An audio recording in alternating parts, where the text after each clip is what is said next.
When randomly checking out recipes online, I always come across recipes that super excite me. There's always that little happiness in your heart that you can't wait to try out.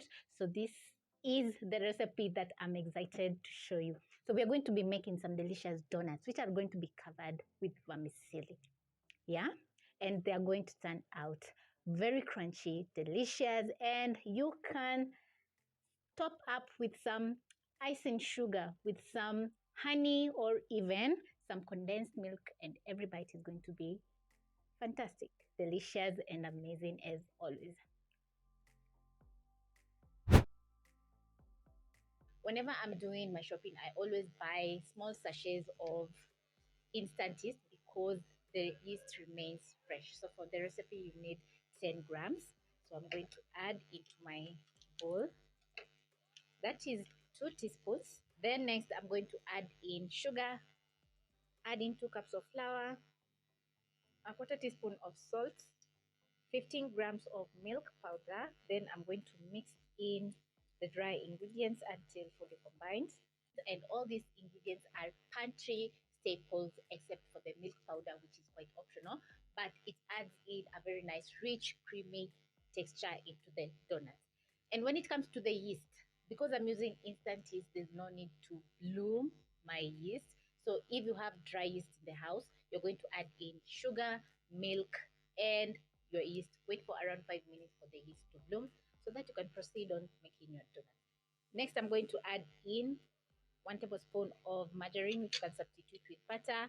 Go in with my hands, massage in the margarine until it's fully combined with the dry ingredients. And the margarine is also going to add in a rich, flavorful taste to the donuts. Once combined, you're going to add in a teaspoon of vanilla essence, which is going to add in flavor into the donuts. Then you're going to gradually add in lukewarm milk as you mix in the dry ingredients until you get a shaggy dough. So as I add in my milk, I'm going to pinch the flour just like this so that the dry ingredients can absorb in the moisture. Add in some more.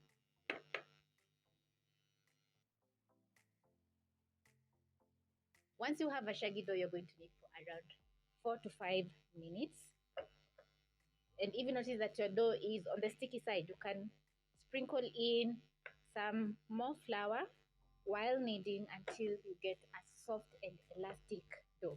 When it comes to working with yeast, I absolutely enjoy because you need just 10 grams of yeast to make very delicious donuts, and it's so easy to work with.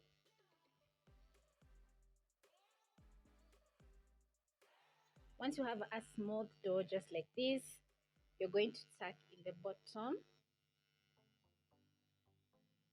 so that you can have a smooth top. Then you're going to place back in the bowl, add in a teaspoon of cooking oil, spread the oil, and this is going to prevent the dough from drying out.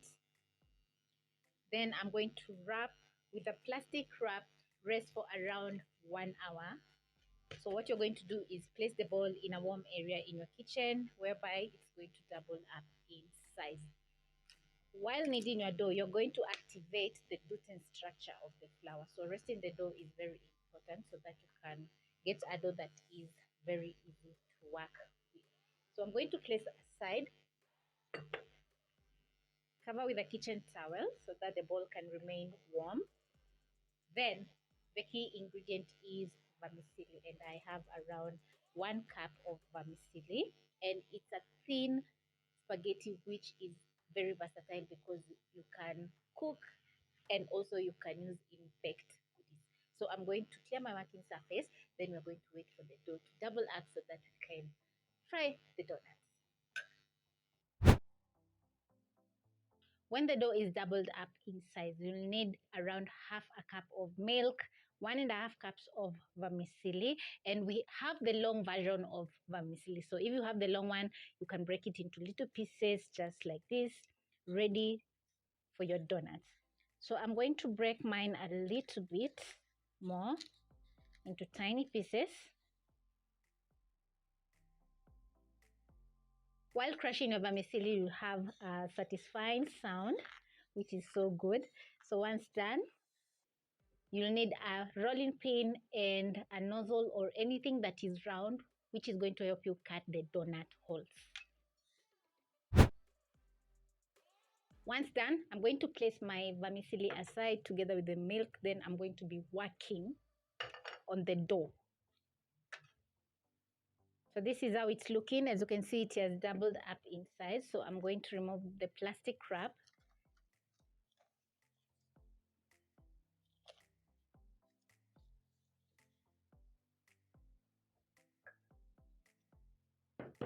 Then I'm going to punch to remove any excess air in the dough.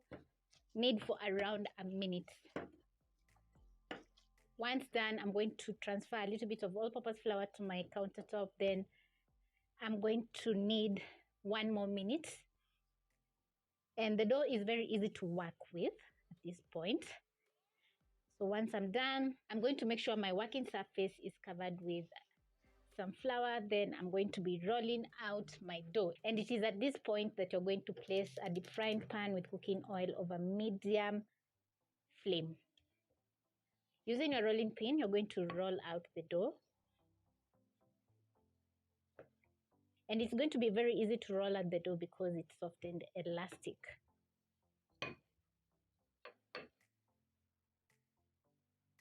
You're going to roll out the dough to 1 inch, and using your nozzle, you're going to cut out your donut holes.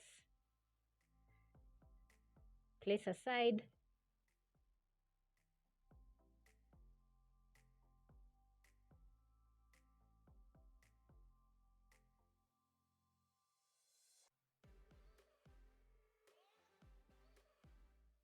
Remove the excess dough. As for the excess dough, you're going to roll out once more using your rolling pin and cut some more donut holes. And you'll notice that as you're cutting out the dough, it's doubling up in size once more, which is perfect for the recipe. So I've reduced the flames to low because I've noticed that 1 minute is not going to be enough to roll out the dough and cut out. So yeah, almost done. And you can engage your kids at this point. What you'll do is just put out the flames, cut out the donut holes first, then you're going to place your pot.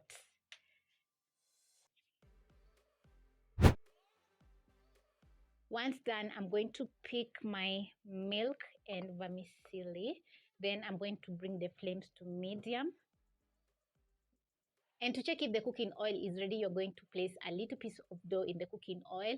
Once you notice small bubbling, the oil is ready. If you notice roughly bubbling bubbles, you're going to put on the flames, wait for around 30 seconds for the oil to cool down a little bit. Because the oil is ready, I'm going to pick my dough, place in the milk. Then I'm going to transfer to my vermicelli.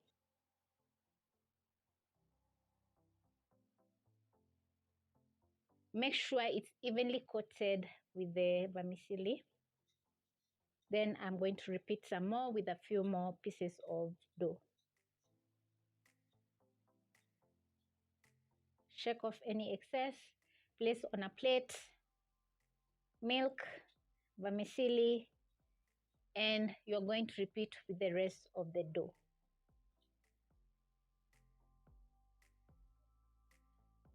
So the milk is going to help bind the vermicelli to the dough, so don't skip.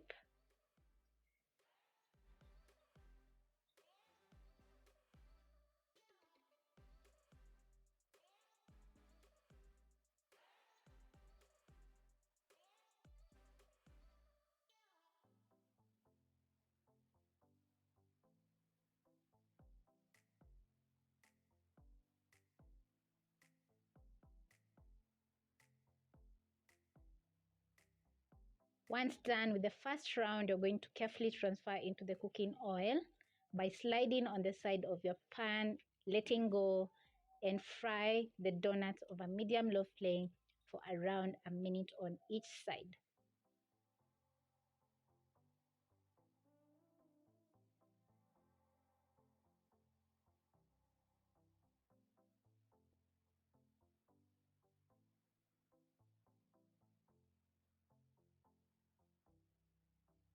After 1 minute, you're going to flip your donut holes and just look how gorgeous they're looking because we have a nice golden brown color.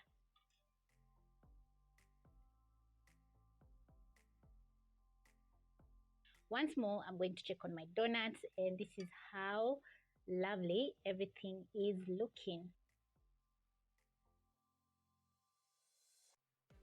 To cook your donuts on the inside, you have to make sure the flames are perfect. That is medium low to low, so that everything can turn out gorgeous, just like mine. After 2 minutes, this is how the donuts are looking, and they're gorgeous. So I'm going to transfer to my bowl and add in my next round. You're going to get a very nice aroma in your kitchen while the donuts are cooking. So when adding in the little pieces of dough into the cooking oil, don't overcrowd because the temperature of the oil is going to drop and everything is going to turn out messy and soggy, and you don't want that. If you're running out of vermicelli just like me, you're going to add in some more, crush and coat your pieces of dough while you fry the rest.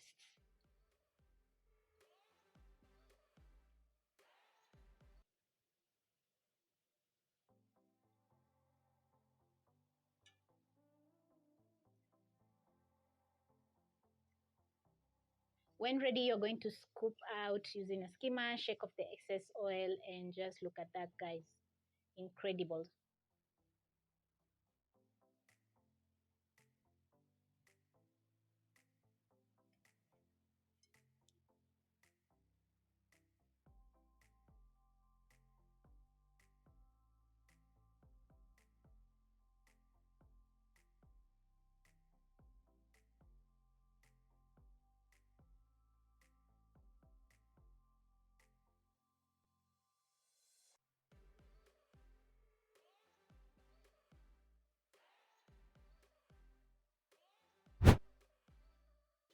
When you're almost done frying your donuts, you'll need 1 cup of powdered sugar and some milk, whereby you're going to add in a tablespoon of milk at a time.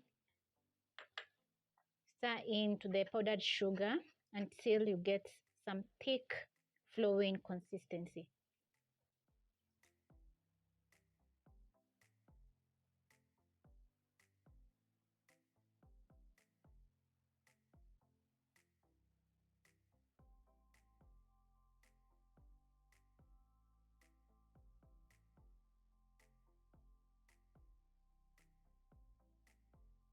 The presentation, as always, has to be extra. So I've served up with some powdered sugar that I added in a little bit of milk, drizzled on the donuts, and every bite is sweet, crunchy, and super delicious. Give this recipe a try, and everyone will be amazed how delicious the donuts are looking and how yummy they are. Bye-bye.